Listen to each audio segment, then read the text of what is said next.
ole clear tu le ngai thatu zong te in zawain chibai le vekule hei tan thil lam bo ruak are do ne mokan ti to line aron al chuak le a tikhan arel pe kan upuin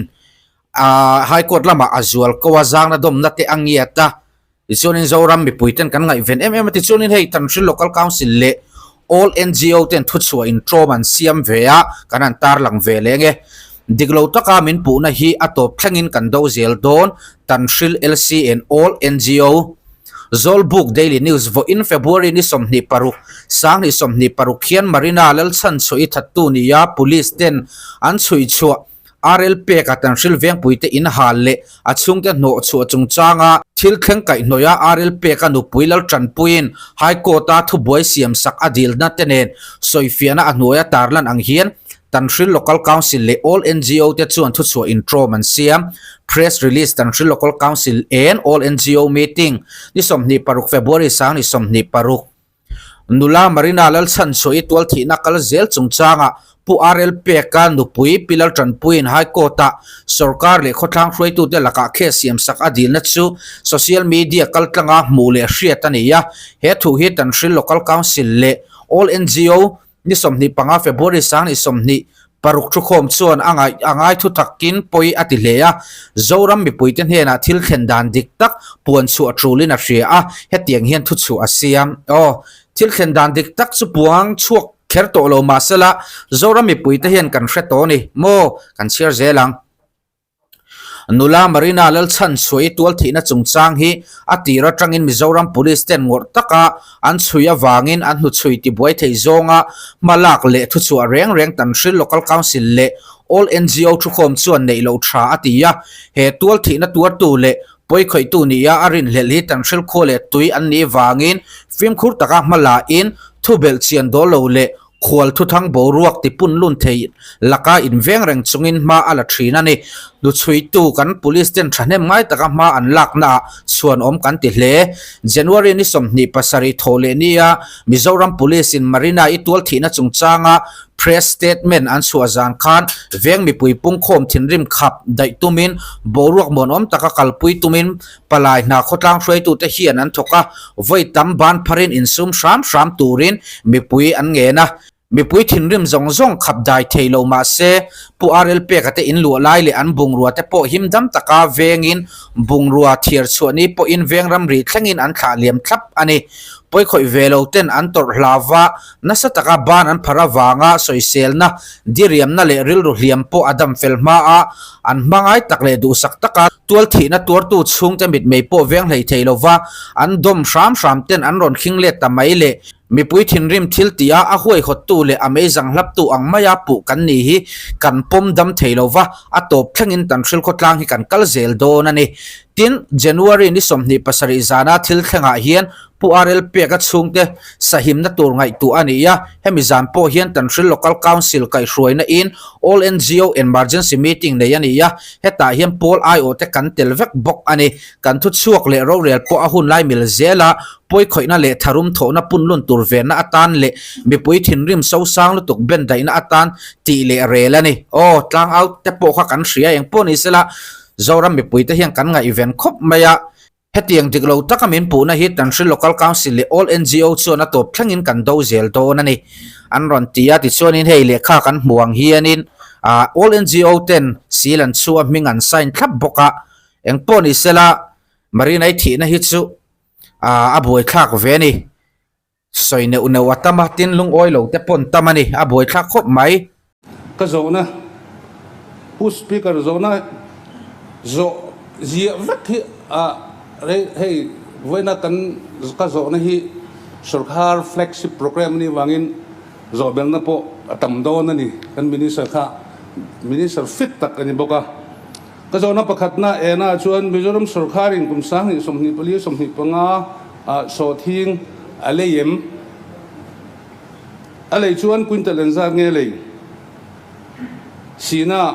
enza nge sum sen ani dina ke khatcheng zatin nge alei ina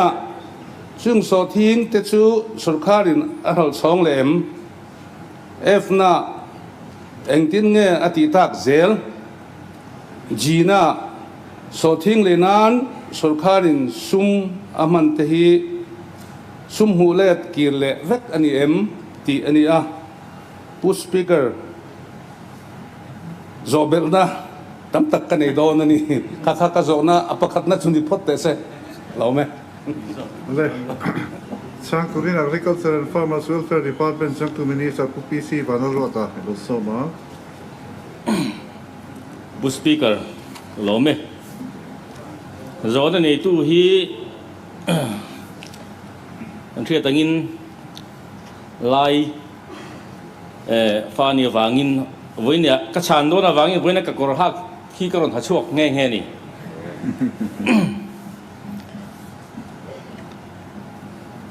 chuan zo na te na Mizoram Sarkar chan na Mizoram Sarkar chuan kumsang ni somni pali chungin so thing le ani lova kumsang ni somni panga hian February ni somni le June ni som thum inkar chung khan le ani bina chan na August ni som paruk sang ni somni panga thlenga report nga alem ti khat alani chowa karon chang zelang August som paruk sang ni somni panga thlenga report kan khai khoma chuan quintal nuai thum singli sanga zakwa som thum pani leni engzak nge sum sen ani asum sen za thi ala pun bel zel wangin tun zo na zo hun layak a chana karon siam chu vaibel se somsari le nuai som pakwa so thing le nan le support price pek nan kan bang to a hemi chan nuwa hian kan lo release le hi om nuala kan chang tel ngal mai nga nakina zona om le tak po chan non ngai lovin sia hadi sikbi ka hian nuai somsari pathum singa sangruk jani somli paru kan release le to hemi nuai vaibel se somsari ba ka hian champaya hian vaibel se som pasari nuai somwa panga singka sangko zanga somthum pathum saitwal di sikbi ka hian vaibel cheruk le singria sangkhat vaibel cheruk nuai somria pakhat le singkhat sangkhat za somthum pakwa kha hemi chan na kan pek nuwa release le to ni ke khat engza thi sabin nge le tia hian helai soi fie de ngai phase 1 le phase 2 in chan na ngai do na phase 1 na chuan February somni le April ni somni sang ni somni panga chung khan ke khat cheng somnga jerin secondary collection center a sarkarin alia eta hian nakita kan la soi bel tura ngai na phase 2 a hian April ni somni pakhat le June ni somthum sang ni somni panga chung a secondary collection center a ale chu company sumdong ne na auction mangin an khal chuaka ke kha somnga tin lo na zong support price in sarkarin so thing khal tu te farmer ne na ape ani chuan chung so thing ta chu sarkarin akhal chong lem ti chana chu so thing lei khom te hi khal chua le nga zel ani engtin nge ti tak zel so thing lei khom te hi action notice ti chua ni in a chang sang ber apiang hena khal chua le nga zel ani so thing lei na sarkarin sum aman te hi mukir le vek aniem sarkarin so thing lei na sum asen hui mukir le vek anilo so thing lei na sarkarin sum asen atang hian tuna kan mu thei china chuan vaibel se som pasare noi som sari pariat mu let ani ti kha achana ni a zona nei tu khan ni kum budget se sona ka ti dan kha ron thik deu ning ka ria zona tam de ron ne ya ka sim san le to nia tu speaker ka zona pakhan na chuan sarkar in support price ala pek lo te hi eng tika nge pek don so thing bi ka khan panina chuan advisor to chief minister za tak he hau za taka lovin mar para mun phia thar chhuate hi agre ta chhia ati hi sarkarin great chhia tia apom ani em mar para han ti hian pu speaker han soi fia kan du chu mar para not khu dam pabiala ni a mar para south khu thorang biala nia luin min dang maya mar para atia hian mar para no le south kha anin ngai bel vekani chu ka zo na ni e pu speaker kalome hello mame zo bela zo turin member zo ta pu es gin zela so mang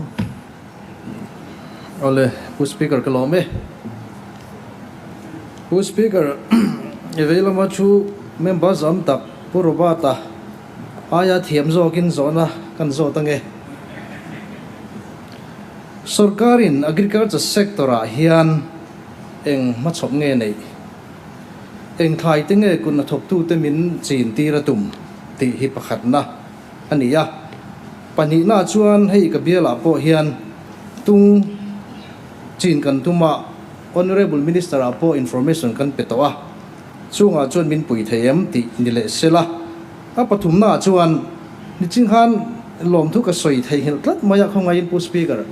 ph minister ne na lom thu ka soi duwa kabial na la na hian subdivision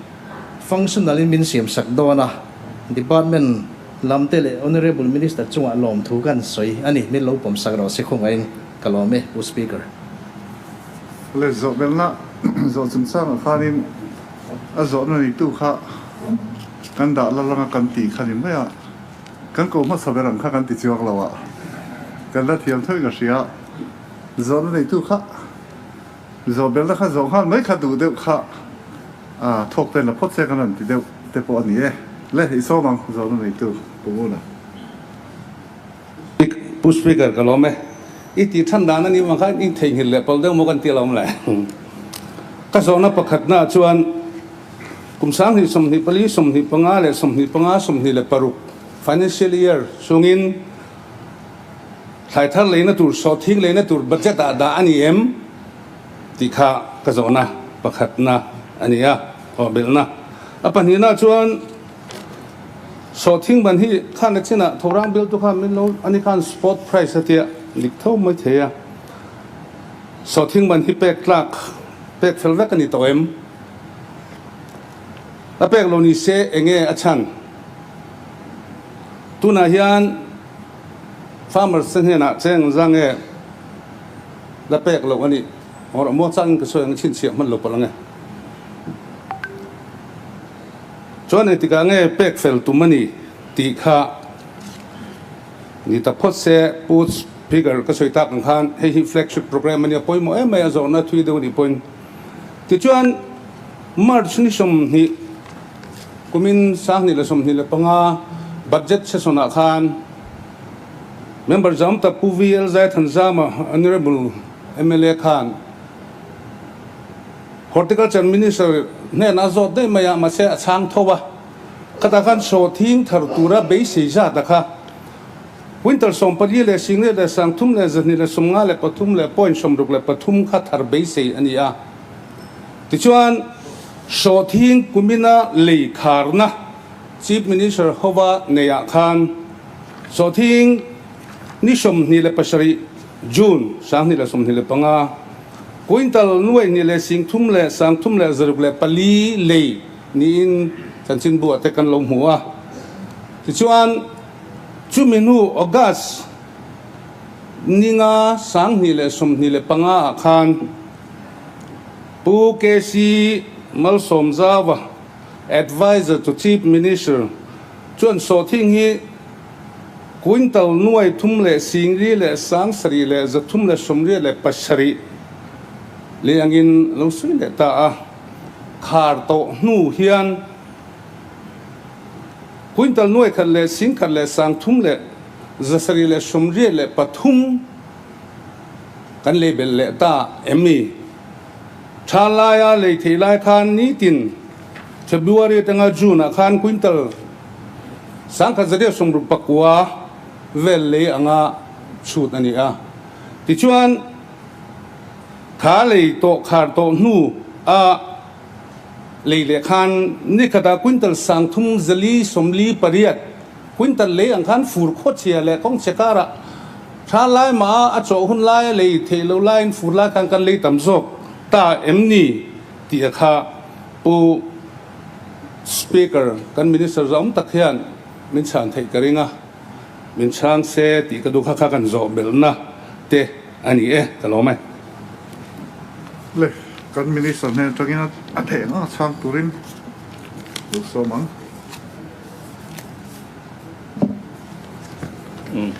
pu speaker zo bel na member jom tak engineer ro minga zo na kha support price la pek lo ingzat nge ti kha tuna hian balance si vaibel se somli panga pek lo kan ni punguna poka chana ni se vaibel se somli panga vel aza chi kha figure ta khi soi thi khi lawa nakina chan ka on soyang chuan mar para as mun phia chung chang a grade thaum lo ti lai kha nia se son masal ma han kan lo soi to a grade a le b kan tiang kan han tia thil fel fai ta ka kal pui kan tuma kan farmer te bok hian a grade a han tia kha a mun ma te nei thalo wangin a grading ate kha a har em man tan chuwang chula grade lowa leisak maya kha tha kan ti joka wangin atira kan han boi map na nu lama kha chuan grade clear lovin kg a cheng somriatin mizorama munpia thar jong jong abo bangom le kan lei zo ani tin season thara chuan grade sri tolovin kg a cheng somriatin sarkar atang don ani chuan punguna zona pu speaker point of clarification eng ti ka nge pek tla ka ni ang ti ka zona khamin chang lo tlat mai pek tla ka ni hun khan takina punguna zona om tho wang khan karon khai khom deu don ni tuna hian pek tla mai thei lo na chana oma ei soi khom khop maya e hau sa hian so thi nga hi kan la ti ngai lo thil he tiang sarkar ya ti taka a boi pui ngai lo wang hian kan voi khat boi pui na ne wang hian thil po a fel mo khop maya secondary collection center a so thing primary collection center ten an thrala chu tiang chuan secondary collection center en kol tu te kha mi fel berber an lo ni bik lova chungkara chuan portal te lo upload anga ya tiang chuan tin hun tam taka hian kan so thing ching ve lo ten so thinga flow na lo te lan tum ve wangin voinia hian kan duangin payment po kan pelei thelo ni abik takin kan khochak lampanga barma ramri lama te khia kan boi zul emema so thing ching ve lo te khan barma so thing te an lo la lu ta ti khan chu an mani ta khan an lo khal ve a social audit te khan ne ya tiang hian kan marketing board member te le kan official te kan tira ta chuan engemaw zat kan hmu chuaka chuan secondary collection center dang te po kha atiril hlel om zo ta vek maya tuna hian kan ria china hian kan han intir china hian an lo upload portal lo upload to si amor chu social audit kan han ne ya a ching ve reng lo an ti ho khan lo om ta ni khami te khan lo khal ve sia chuan min ti boi em ma tuna hian a poisa jong po hian vaibe chetel hi kan saving don kan ria chu pu speaker point of clarification khong etaken kan minister hi support anga in ka ria hemi chung changa kha na so ron soi chol lo kha tha khop maya khonga in min rem ti sak them toy te in kan sang jo khota nge lo o chu ania hela hian in tu ami mal anga vadim thei chu an ni viau maya amaro chu khang kha hun line thil sik tok lo na sarkar lam patang pon kan nei ani mai theya kanin cha uluk viaw ti ra pok khila matang so thing lo lu te ven tur kan tia hei to pin awareness campaign kan nei chungin khui lai mo chuan lo popom ti kha achiang ma chung te wang chuan kan payment po hi akal tlai ani tin chu lawa chuan kan hun ta kan don lo chana hi sarkar in MIS market intervention scheme hi central kan juk deal ve a so thinga tin kan ministry lama kan joint secretary te kan cha chawa kan so thing da khom na hun te biron mu puya อันนี้โมอันที่หาสัตนะกันหาสันเตมินเชียเทียมปุยวางอิน market intervention scheme เตอันที่เวรูอันที่จะชวนกันหันที่เวอะ market intervention scheme ว่า enjoy ตัวชวนเองกิม account direct benefit transfer ขัดยังbeneficiary direct อัน account นั่นรู้เวกเตงไอ้วางอินเล่บีกินกันที่ sick level อาพอ marketing board อาพออัน account ชูเวกวางไอ้วางอินaccount ที่การห้องจบเด็ดจุกกันไปอิน account มินคักเตลงายจุงเทวางชวนอินเองมา payment ตั้มตักพอขามิน delay พานี่กันละตีไงเราทิลอันนี้วางอินกันดูอังตั้มพอกันบุดอนเราว่า available จะเตลเฟอรอจู MIS อาเฮียนสุรการินปอยซาอามุเลตเลโดนักันบวยปุยเมกอันนี้จู่กัน payment delay นั่นฉันยิงอ่ะพอเตลเวบอกอันนี้ส่วนผู้นักข่านินบัตรเจตาดานิเอ็มกุมธารมีตัวตีนี่อ่ะกุมินาพอเฮียนดานี่อ่ะจู่อามารอจุสุรการ policy นี่วางอินอาการไปถ่ายทาร์เลนตัวตีลวินฮันโฮลดิ้งหน่วยอ่ะถ่ายทาร์เลนตัวที่ดาอันนี้ฮันโฮลดิ้งหน่วยเวกันนี่วางอิน in point of order hand holding ข้าก็จะเราว่าถ่ายทาร์เลนะดาอันนี้กันสุรการชวน DI ชิดะกันดังตีนี่เสียให้ RTI กันโซนนัดฉันนะเห็นดาอันนี้โลถ้ามีโซทิ้งเลยนะจู่สุรการมาใส่นะมีดังเนี่ยนะ NSCDP อเปกมันโลเพราะจะเลสมเจ้าข้านี่นี่อันที่ถ้าข้ามีเรื่องที่ตาชูสกัดตีโซข้านี่โลโมให้สุรการเรียน DI ชิดะก็คงไม่ตาแล้ว所以budget มาสาขาซึ่งจะไม่พออินให้เราได้ฉันต้องจะโตปะกันมินิสเตอร์ที่กันฉันจะที่เราล้มยังอะไรฉันจะบอกเลย budget มาสาขากันสวยตากันคันไว้เบลชะจาเล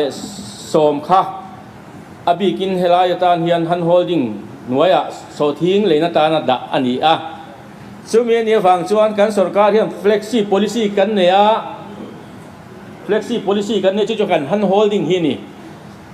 โซทิ้งเลยเตโซทิ้งชาลเตเลที่ดังโปกhaกัน policy กัน main policy ฮันโฮลดิ้งหน่วยอ่ะเฮียนดะอันนี้จู่ๆขายคอมนั่นนี่กันดูนะป่วยกันมังโดนจะส่งข้าได้โลวางินจะส่งข้ากันมังโจตัวโดนะจู่วางจู่ได้โลวางินอับากกันมาโมข้าจะสมลีเวลันโดนะจะมีบากจู่ฮันโฮลดิ้งหน่วยอ่ะจังคานโซทิ้งกุมินะกันเลยนะป่วยกันไปโดนอันนี้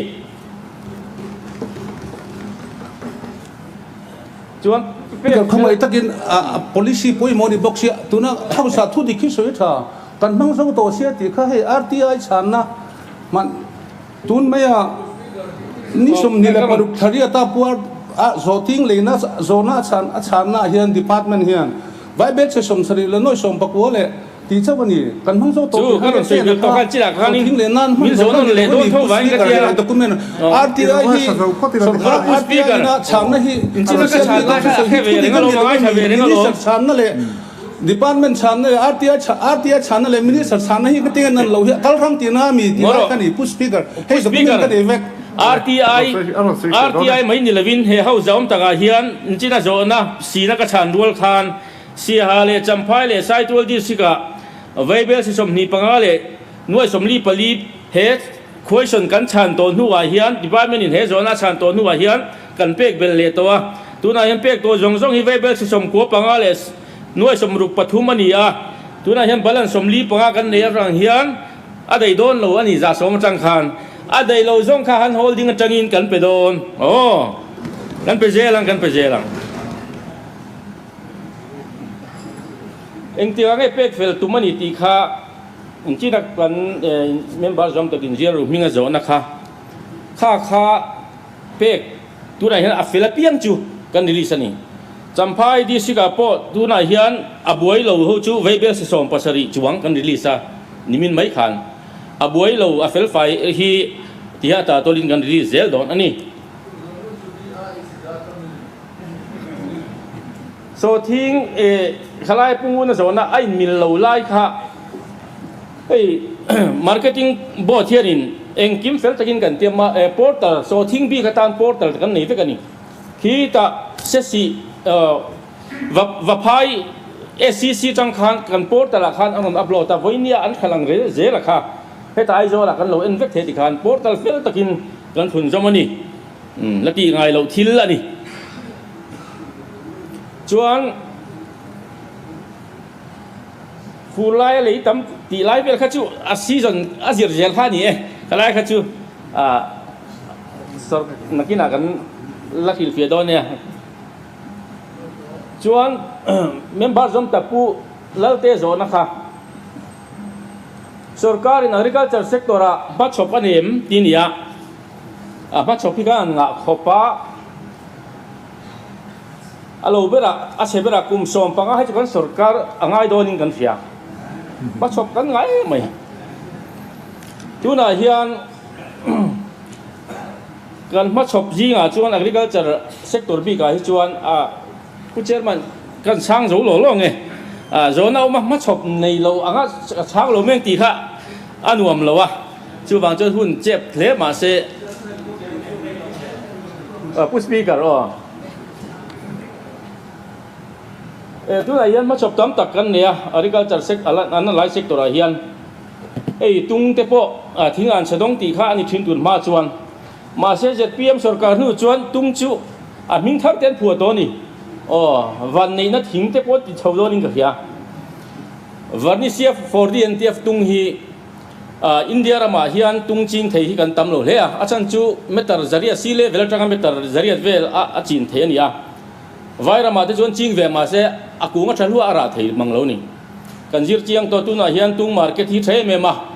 India hian atung mamo tung oi la mamo za somriat vel hi import ani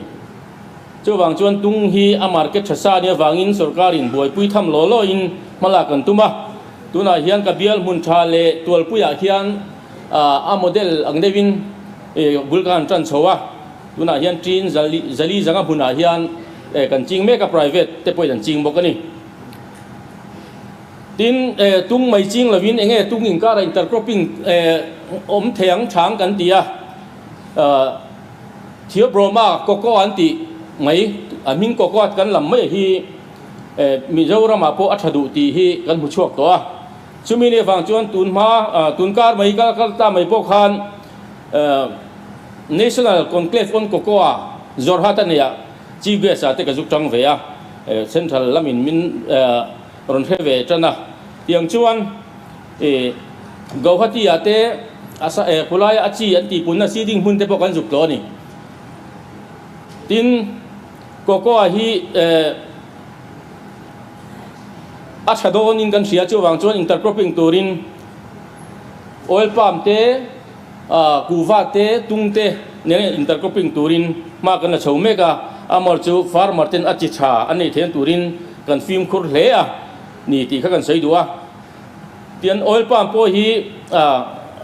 sarkar ka ta te khan an lo chin tir da na mi puya farmer a in tho ngen an lo introduction kha a fu che lo dewa an du namun munan chinga asen kom le how to ka wang tu nan problem kan ne mitam takin an oil palm ten lo kit lut mek jela chung te chu tu na hian amun po na tu approach road te aom then turin sarkarin mala meka voin po hian kan agriculture secretary hi local thelawasan chu ministry lama kan join secretary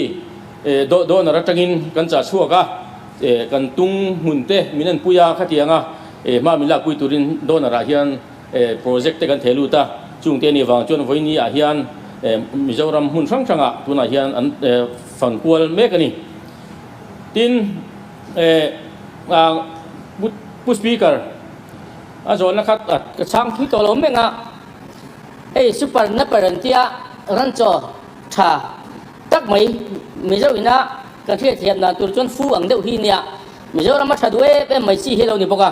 chunga te po chuan hei kan veti minister tenen trong rolin ran lama in to del tura pa kan lak the turin tiang chuan kan farmer te chin the turin kan jir chiang meka a variety a thadu big te kan zong chuaka hemi variety NB21 ti te IGF RI 60 te CO2 ti te heng te po hi Mizoram tan a thadu kan rina wangin tu na hian a chilak dan te po kan dap chuak kan dap chho meka super na parent ti te hi a thai me maran chotha nia a thar chua tama tin kum khata voi sari voi ria te lo seng the wagin kan farmer te ol sam taka an chin the le dan turte ani awangin le alho na po farmer ten tel thit atur ani awangin heng ti tur hian ma kana chomeka kan veti te agri te horti te tangdualin tu na conversion in sarkarin machop tam takane kan machop jong jong soi se na ni lawa tin kan machop te kan ti ho ting choni phei chuan pu speaker kum sang ni som ni pariat lama chuan i veila ma thu te po hi an khat view mai the ni tiang tur chuan ma kan la ni ti kha e zoram mi puitan kan farmer tan ti kha kan sei doi kan khai khom mai pu speaker kalome ole kan house leader som Speaker kalome ithil phal le maya zonal diam to nu te department randai mi te po zo te han phal sak zela kan zalen ma mai mo ka tia poni se han holding hian a huam zawa so thing chau a huam lova so thing bi ka hian report hi update thei lova voina alolu ta nak tu ka lolu ta ka zel khania kan sum nei angin ape ka po kan pe zela nak tu ka kan pek bel zela ni tin adang lamani kan facts and figures si ti chuan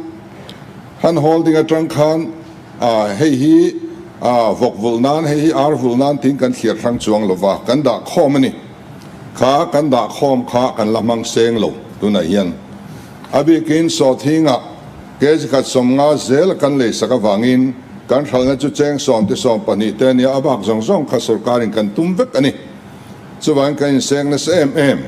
so thinga chau kan DRH da lova marcha po kan tia buhuma po kan tia ai enga po kan tia munphia po kan tia chu tiangin rubber po kan ti meka chief minister rubber mission kan siama pu speaker khong ai takin